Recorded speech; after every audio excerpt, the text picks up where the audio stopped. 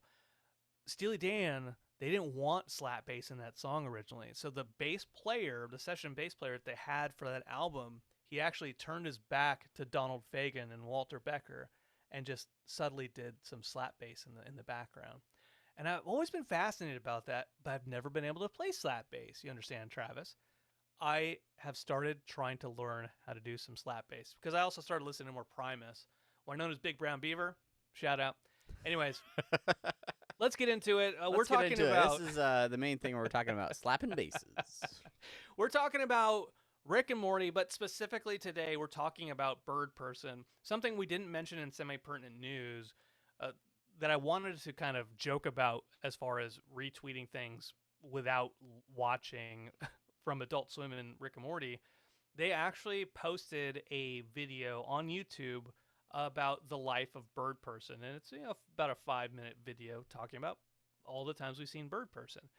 And we thought, why don't we take it back? We used to do character deep dives very early on in the show. We haven't done one in a while. We might have started doing this kind of towards the end of the season 5 here. But let's do it again. Let's talk about Birdperson, Travis. So originally aired all throughout the 5 seasons, written by Dan and Justin and a cavalcade of others, directed by Adult Swim. What is the bronopsis, do you think? Bronopsis that I filled in was child of air and land with wings and hands. More than just a bird. Also a person. Yeah. Check out the Story Train episode for the full version of that song. But clearly not the time Rick and Morty were most musical. Yeah, so we're talking about Birdperson. I mean, the Returnal Friendship, that episode we talked a lot about Birdperson, but I felt like it was important to go back and really look at the entirety of the interactions that we've seen with Birdperson, and now after season 5, we have a much better sense of Rick and Birdperson's overall relationship, and just sort of how they met and how their relationship has evolved or devolved over the years. So yeah, I don't know. Any other introductory thoughts before we dig right in? No, I think we should just jump right into it. We spent a lot of time on semi-pertinent news, so. Oh, yeah. We're not going anywhere. We're not going to. Well, and so thanks to Returnal Friendshine, we do have the opportunity to go back and look at Rick's best friend, right? Like, and they talk about it in this, like, it is Rick's best friend, and we've talked about it a long time on the show, but relationships are hard for Rick, and so for him to kind of openly talk about this person that's so close to him is kind of a big deal. It is kind of a big deal. We see it. We don't see it at the end of season 1, but we do see it in Wedding Squanchers. Yeah. Just in the when he reacts about his big moment was at the Battle of Blood Ridge, and against the Gromflamites. That was his major accomplishment or his defining moment. Right? I forget what the exact line is. Yeah. And even that, like, that's so early on, because we don't really get any more elaboration until some Story Train pieces and of course Returnal Friendshine. So he lashes out in that moment, and that's our first kind of like, oh, okay, clue now with the context of all these different episodes that there's something deeper. There's a friendship there, and he's not ready to talk about it, but he's ready to get into people's shit when they I feel like even in Wedding Squanchers, like, and maybe it's just the pacing of the episode, like, obviously Rick's dealing with his own emotions and situations throughout that episode, and by the time he kind of has resolution, it's like, you know what? Yeah, he's my best friend, and if Birdperson loves Tammy, I love Tammy too, and all of that is sort of undercut very quickly by Tammy revealing her true identity, and then a bloodbath ensues. So even then, like, we don't get to fully appreciate the relationship between Rick and Birdperson until Phoenix Person arrives, right? And at the end of season 4, we see that Rick isn't a great dad, not knowing which clone of Beth is his real daughter. But he talks about being a pretty good friend, right? And he's gone and collected the bits and pieces of Phoenix Person to be able to bring Birdperson back, and then we revisit that in Returnal Friendshine. And so, if you look at if you take those two moments and combine them as far as context goes, him kind of Rick defeating himself and just saying, look, if Birdperson loves Tammy, then I'm good with it. He doesn't really support it. Sure. That's what he feels like he should be saying. That's what everybody wants him to do. He's just okay, all right, I'll say it. And in some ways, he doesn't really grow in that friendship until we meet him again with Rick Turnell. Sure. And even then, Birdperson calls him out on his shit at that point in time. Yeah, because he's still a bad person. Yeah, that. I mean, even if he grows, he's still a bad person. But okay, so let's go back. Let's start at the very beginning, which is actually not the beginning. It's the most recent episode. But this is where we get our flashbacks to the early years of Rick and Birdperson, with the first meeting, right, at Birding Man, I think is what it was called, a version of Burning Man, where Rick is handing out free hits of some sort of hallucinogen, and this creates the first interaction between Birdperson and Rick, where they meet. Birdperson is, how they say, down to clown or something, and and they start a small friendship. We learn as they are rushing back through these memories that they actually form their band, the Flesh Curtains, at that same event. They get really high, and with Squanchy on drums, create their band, the Flesh Curtains. And then from there they sort of start off on helping each other out with their various rebellions, whether that's Rick fighting off an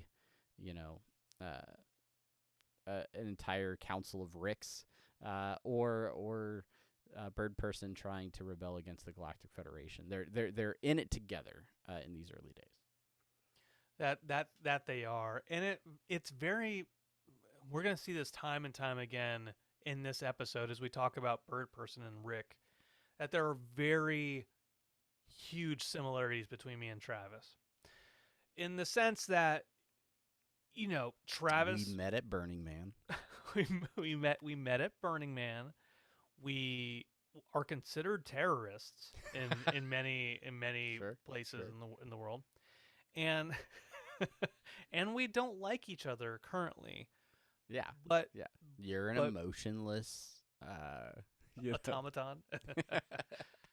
No, yeah, they've been through a lot together, and that's what Returnal Friendshine, the lore drop episode of the entirety of Rick and Morty, really was. That's what it showed us, all the beginnings of what made a friendship. And I don't think necessarily without that episode we wouldn't be so kind of clear on what they meant to each other and some of the kind of deeper conflicts that they had. Yeah, there's a lot of clarification and motivation in that episode. We see a scene where the Gronfalmites are basically attacking Birdperson's home world, and it gives context. It gives an understanding of why Birdperson would choose to rebel against the Galactic Federation, and choose to fight them, and it's because his home planet was attacked by these people when he was very young, and so for Rick, it's less about necessarily, hey, let's go and stand up for freedom and take down this evil government, as much as it's, I think Birdperson's cool. He's a cool guy. This is what he wants to do. Let's go do it. Like, we could go do anything, but if this is what he wants to do, like, sure, because I respect this guy. Yeah, I thought you were going to go a little bit further with that, but I think that's a really good point in that way, that he's just, at that point in time, Rick is just kind of going with the flow of things. Yeah. His mission to kill all these other Ricks, he's gotten to a point where, okay, whatever, I'm just doing this. I'm having fun, having adventures. And Birdperson has a purpose. He had a purpose at that time to fight against tyranny of the Galactic Federation.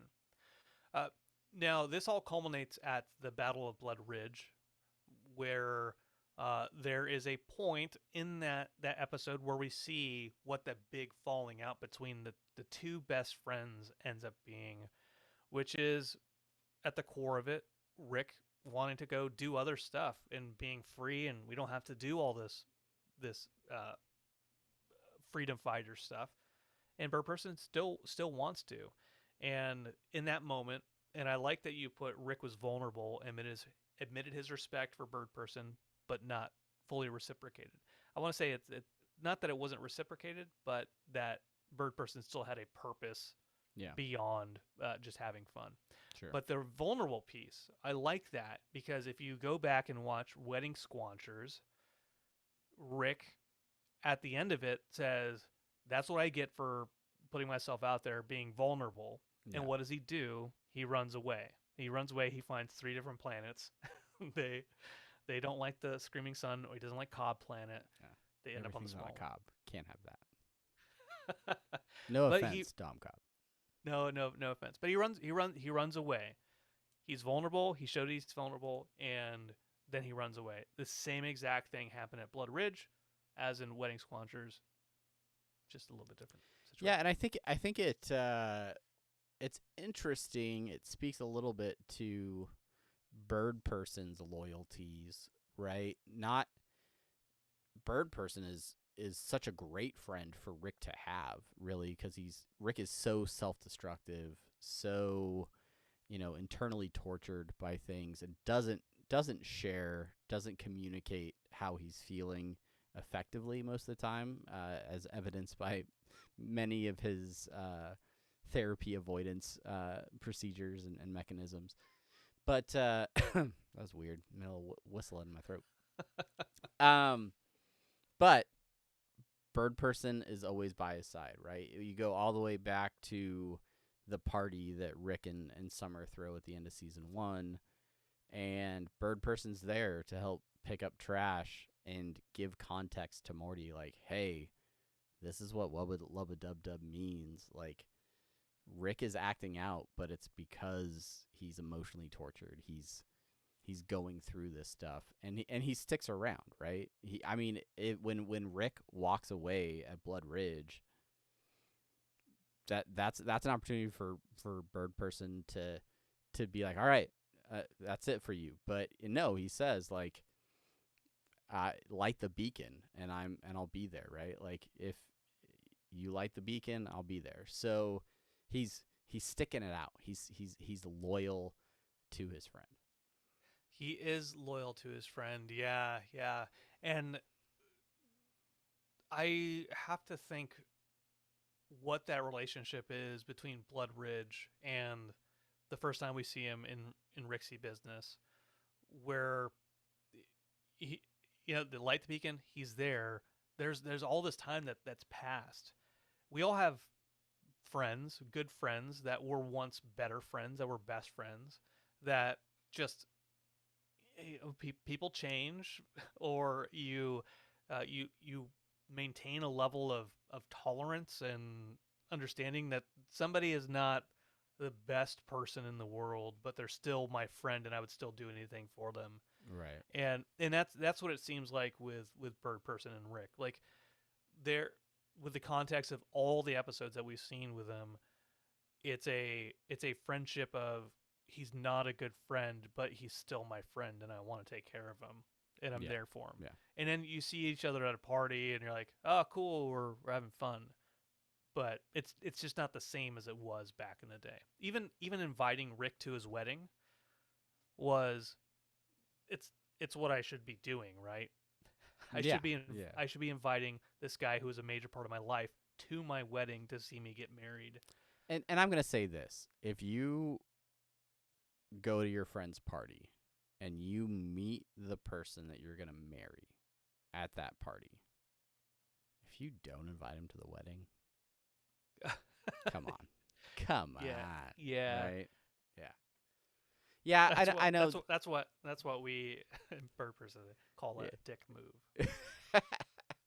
I will say that there is a bit of a gap in time in terms of the history, the known canon, right, in the show between Blood Ridge and that party at the Smith residence at the end of season 1. There's not much that's explored. Like there's not a lot of, oh, and then they got back together and did this thing or that. I happen to think that they maintained a friendship of some sort throughout that period. And I mean, if you look back at scenes when, what was it, the Get Swifty episode, where Morty ends up portaling to the bird planet, there's more pictures, there's more stuff that of Rick in that house, right? So I feel like the relationship continued. We just haven't explored or seen all of those moments, and maybe we don't need to. I think we've seen a lot of, the major touch points in their history to kind of get a sense of who they've been to each other in the past and where they can go, in the future. Yeah. Sometimes friendships aren't the same. Even when we're friends, sometimes those friendships don't end up being the same as they were in our youth. Sure. And that doesn't change that we still have kind of nostalgia for what we used to do, and we still do things. I still see you from time to time, but it's not the same anymore, Travis, which is another mirror of this episode. That's right. Now, go. Okay. I think you want to transition, and I'm fine with that. We have in here talking about Tammy, right? You kind of mentioned it already. If he's at a party and meets the love of his life, that he's going to get married, he has to invite Rick. But let's talk about Tammy a little bit, because that is a huge part of his lore now. I think it's important because the fan base, Tammy's easy to hate, obviously, with the betrayal, right? But even after that, it's a complicated sort of love, right? Because Phoenix Person exists. They make sure to bring him back, and she goes right back to loving Phoenix Person, even after betraying him. So yeah, she was a deep undercover agent for the Galactic Federation who betrayed and became a villain. But that relationship was real, very real for Birdperson, and always was. And I think that's even more evident in the way that Tammy is handled in those memories on the Returnal Friendshine episode. He gets really emotional in those memories, and there's a scene where he's on a rooftop looking down at them, like at a cafe or something, and he like cries. And Birdperson is known for his lack of emotion early on in the series, and so to see that sort of stuff come out, I mean, I think that just adds to the level of seriousness for Birdperson and his commitment to that relationship. Yeah, it is very, very tragic. And it reminds me of people who are in relationships where they love people that don't love them back, and they have love. They have love towards a person, but the person, whoever they're with, the evil person, the piece of shit person, just does not have the capacity to love back. But that doesn't stop the person from loving them still, right? Sure. And so that that's kind of what that reminds me of. You have in here asking whether or not Tammy intentionally wooed Birdperson in Rixie business. What do you think about that? Do you think that was just a target of opportunity that she took in that moment? I think it's possible. I think, I mean, there's a line in one of these episodes where Tammy gets frustrated at Rick, I believe, for having to be undercover as a teenager or as a high school student for 2 years, right? Which would be frustrating to any of us. In a certain sense, I am just a deep cover agent. yeah. It's a great line. But yeah, I think maybe, she befriends Summer to get close to Rick. That's one way to get close to Rick, but who is even closer to Rick than Summer and Morty? Well, this guy Birdperson who shows up to this party has known Rick longer than, Summer and Morty combined. So, yeah, a theory could be postulated that it was a target of opportunity. Birdperson shows up. She doesn't necessarily know Birdperson's going to be there. But, say Birdperson doesn't answer the beacon. Maybe she's with Gearhead. Maybe this whole situation goes a different way. Maybe Slow Mobius and Tammy are the it couple, right? So yeah, it's possible they had some inside intel that Birdperson was going to be there, but I think she was definitely there to get closer to Rick's inner circle, and Birdperson showing up was the prime target in that situation, and she acted fast. Well, she tousled her hair to make herself look drunk. That's right. So, hey, Tammy's wasted is what Brad says or whatever.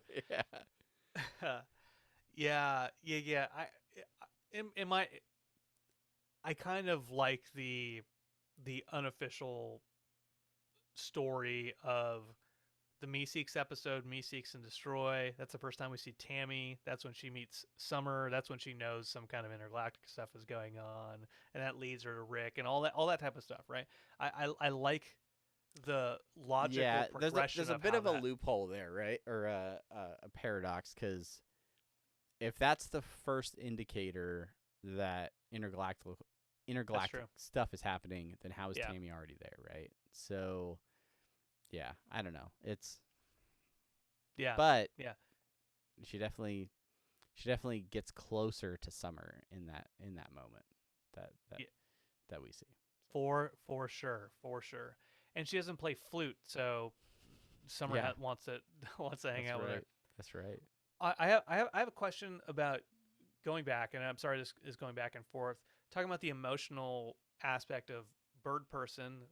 After he turns into Phoenix Person, he starts off very robotic, and then once he's Phoenix Person, then he's emotional, and then we see in Returnal Friendshine that he is, obviously he's crying there. My question for you is, after rewatching the episode of the Wrangler Jeans, and we see Rick and Phoenix Person fight, it seems as though we assume that Tammy had brainwashed Birdperson to create the Phoenix Person, but it almost seems like Birdperson is in his right mind. He's just kind of pissed off in general about what's going on. That's possible. Yeah. So do you think that, or do you feel, or just throwing this out there, do you think it's not even brainwashing? It's just that's who he is, and I definitely think that there's some element of brainwashing or memory removal and things like that. because it's called out explicitly in Returnal Friendshine, hiding the bird baby in his subconscious and things like that. Those are direct points to how the Federation messed with his mind and affected his thoughts. But I do think there is a part of BP in PP that is like mad at Rick and mad for how things shook out. And he talks about, when Rick says, I kind of always wondered who would win if we ever fought. And Birdperson says, well, then you've always been a bad friend. Like, to me, that's a cutting jab, almost more, brutal than some of the physical punches that they'd been throwing, right? And so, I think Phoenix Person is emotional, and there's obviously parts of Birdperson still, kicking around in there. So I think it's impossible to separate the two. Okay. All right. Fair enough. You bringing up facts and details from that one episode that I did not watch in preparation for this podcast. So good job. Got you. Got Doing him. the research. Well, shoot. Yeah. Let's talk Bird Baby for just a second. All right. Because the reality is, and I'll kind of put a bow on this, the Tammy saga. Tammy is dead. Tammy is gone. She Oh!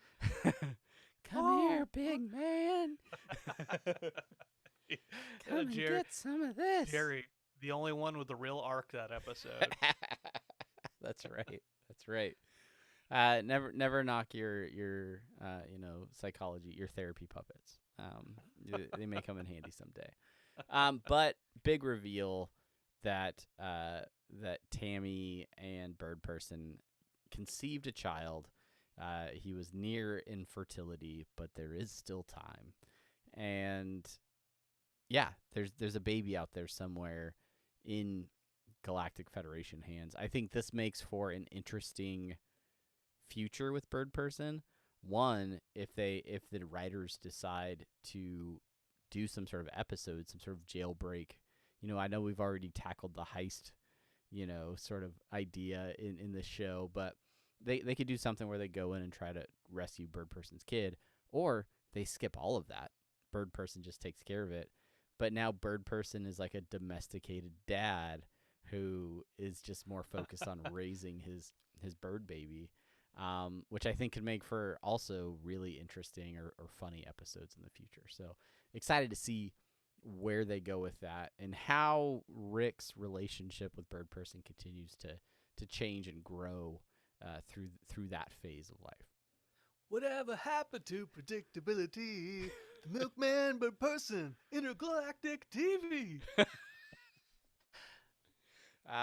You miss your old Rebellion friends when waiting just around the central finite curve. We're gonna have to write that. We're gonna record it later. It would be interesting. I wonder if that the way what's her name? What's the kid's name? I don't think it's ever spoken. I don't think Okay. they I don't think they say the name. Yeah. Baby bird, child bird. Isn't there a post-credit stinger with the baby? No, that's with the memory and the babysitter. Rick's memory and the babysitter. Because it shows her going into the credits where she is in the prison, and then the guards are talking about her, right? Okay, that's the part I didn't watch. That's the part I missed. Yeah. I don't. Apologies to our listeners. I don't remember if they said her name, but regardless, it could very well be she's locked up and she doesn't have a mother, she doesn't have a father, and that ends up, forging her path to villainy even more so. Sure. I just watched Looper, and just throwing it out there. What happens if somebody's not there to support you? You become a villain and you try to kill Bruce Willis and Joseph Gordon-Levitt. Okay. There you go. Spoilers. Let's rapid fire through a few quick questions before we get out of this segment. Overall, we've talked about this relationship between Rick and Birdperson. I feel like Birdperson has been a good friend to Rick. Do you think Rick is a bad friend? I don't think he's a bad friend. If we're being honest, I don't think he's a bad friend because I think that if Birdperson asked him, needed help, Rick would put himself out there for him. Yeah. Rick sacrificed his convenience of emotional stability to say, "Yeah, I support your marriage." Sure. Which and he went the extra mile to bring Birdperson back from, the remains of Phoenix Person. So I think he's committed in that friendship in that way. I can tell you that being a best friend of somebody and going to their wedding to support a marriage that you don't support at all is something that friends do for each other. and I'm not going to say... Did you write the same speech that Rick had? Where it says crumpled up and then you improvise? I wasn't given the opportunity to give a best man speech. Rude. They told me you can't do the best man speech. It was a great time. It was a great time being there. Good times. And, good times. Moving on. Look for the account Wedding Squanchers on Twitter, where somebody probably live tweeted some things. Maybe. How do you feel like distance impacted their friendship?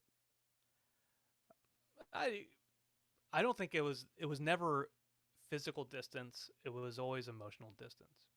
Yeah. Fair enough. That's all. That's good. That's all. That's good. Because there's ways to be physically distant and still close, Travis. Tell me about it. You, me, and Facebook Messenger makes 3. We basically spent the last half hour talking about this, but any other thoughts on how their friendship has changed over time? Do you feel like it's matured? Has it developed over time, or has it but mostly remained the same? It has changed. It has changed. It will continue to change into a more mature relationship. Of course, Rick is now going through all this stuff with the Central Finite Curve and what that means with him and Morty, and we'll see in season 6 what that actually means. But I would imagine that also has something to do with his friendship and his relationships with Jerry, with Beth, with Summer, with Unity. I don't know, pick Mr. Poopy Butthole, any number of people. Maybe he'll go on an apology tour. We'll see. 100 years, Rick and Morty. Rick's apologizing. What are your thoughts about predictions for the future of the series? Yeah, I definitely see some stuff happening with bird parenthood. I'm excited to see. I would love to see all of that play out in like a full episode arc. Honestly, if you joke about 90s sitcom theme songs and things like that, but that is I feel like a genre that we haven't paid homage to quite in the show. Like, yeah, you could do a whole laugh track sitcom sort of sci-fi adventure type thing with Birdperson being a dad. Yeah, you could have a whole episode about that. Yeah. So I mean, that could be fun. But yeah, I just would continue to like to see Birdperson around in Rick's life, and we spent a lot of time exploring a very lonely Rick in like that, those season 3, periods, and for him to have a best friend sort of back and available, like, what is he gonna do with that? Is he gonna focus on growing that relationship, or is he gonna just continue to focus on himself? Yeah, well, we'll definitely have to see how that turns out in the next couple seasons. Two crows. Yeah. I have a question. This is not explicitly Birdperson, but it's something seen in Wedding Squanchers. We haven't seen Squanchy since Wedding Squanchers. Nope. Have we? in a canonical sense. Right. Again, I mean, yeah, only in flashbacks and that sort of thing. The last time we see Squanchy, two things happen. One, Rick calls Birdperson his best friend, and Squanchy gets pissed off, and it's a throwaway gag where he takes his Rick's BFF wristband off and throws it on the table.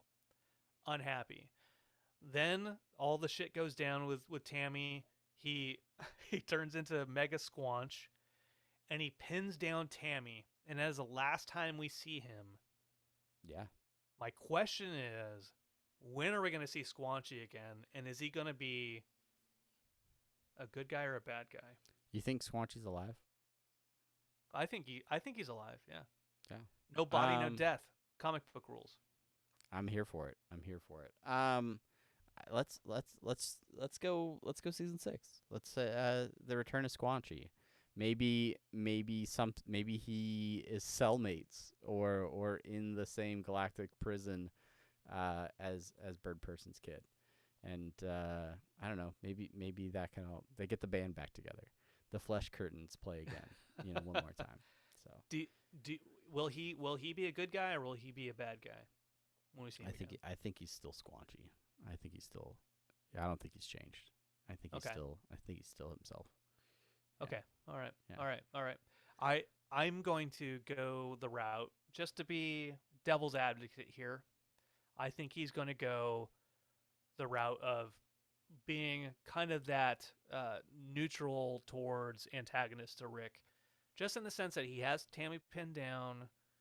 He felt betrayed by Rick in that small little moment, and we all know how small moments can escalate into much big butterfly effects of moments. Sure.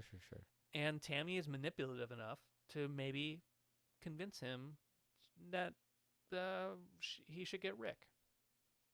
I'm just throwing it out there. It's all theory here. Interesting hot take. We'll see. Here. Yeah, we'll see. All right, that I think should do it. One thing that we really didn't dig into, and I mean we've talked about it in past podcasts, but that is a whole lot about Birdperson based on the show itself. But if this is somehow piqued your interest in Birdperson and you want even more Birdperson content, there's a comic book for you. Check out the Rick and Morty Presents Birdperson comics, written by friends of the podcast, and go read those if you want some more Birdperson storylines. That's the plug for that. That's the plug. Alex Fear, Fred Stressing, go check it out. Check it out. By the way, we didn't talk about it in Semi-Perts, but just a plug. There's a bunch more comics coming out for Rick and Morty that are coming out all the time. Fred Stressing is still in there. Kyle Starks, I think, has another one as well. So be sure to be out there on your lookout. Local comic shop. That's all. Check it out. Okay. All right. It is now time for the final feature in this podcast: listener suggestions and short outs. Brandon, I want to tell you a little story about this segment. I sent something to my wife in the last month or so, being like, "Oh, hey, look at this person that we were talking about in our listener suggestions," and she said, "You spelt suggestions wrong." Oh. And I said, "You obviously don't listen to my podcast." Travis, the red squiggly tells you that it's spelled wrong. Did you mean shout out? All right. Anyway, out in Twitch land, obviously thank you to the folks that are watching along. Oh gosh, I clicked the wrong link again. Dan Harmon started singing again. But a big thanks to Macintosh Mads for following us over on Twitch this week. Thanks to everybody that continues to follow and or subscribe over on Twitch. Yeah, thanks to Mr. Dom Cobb for joining us tonight. Also, have a good day, Face, who was not anywhere in any of my stories tonight. Nope. So thank you for everyone who's hanging out. All the comments that we get on YouTube as well. Thank you for that. We do have an email out there. This seems to be an every couple of month email, and you always remind us that we should look into the comics.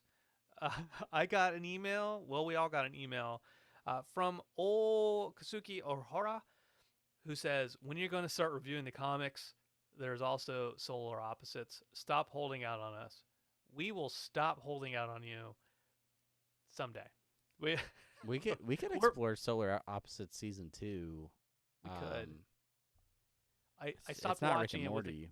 I stopped watching it with a kid because I'm like, oh, this is Yeah, I only watched the first couple of episodes of season 2. If I'm being real honest on that.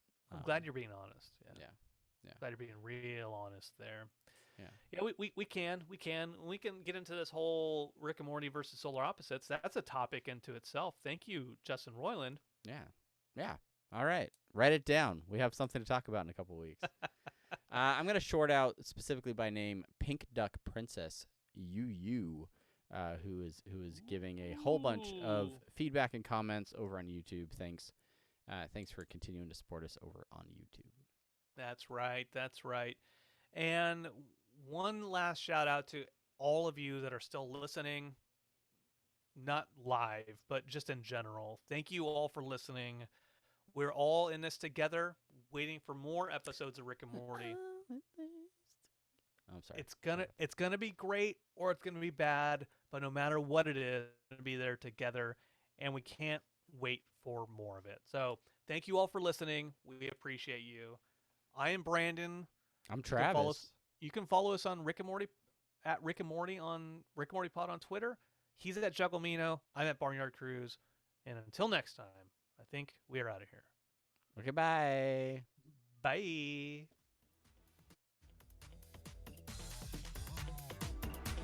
We did it, Brandon. Made it. We did it. It was rough. Didn't think we were gonna make it. I didn't Says something finish about our friendship. Like Johnny Walker Black. My friend's Johnny. Twitch post show. Don't go anywhere.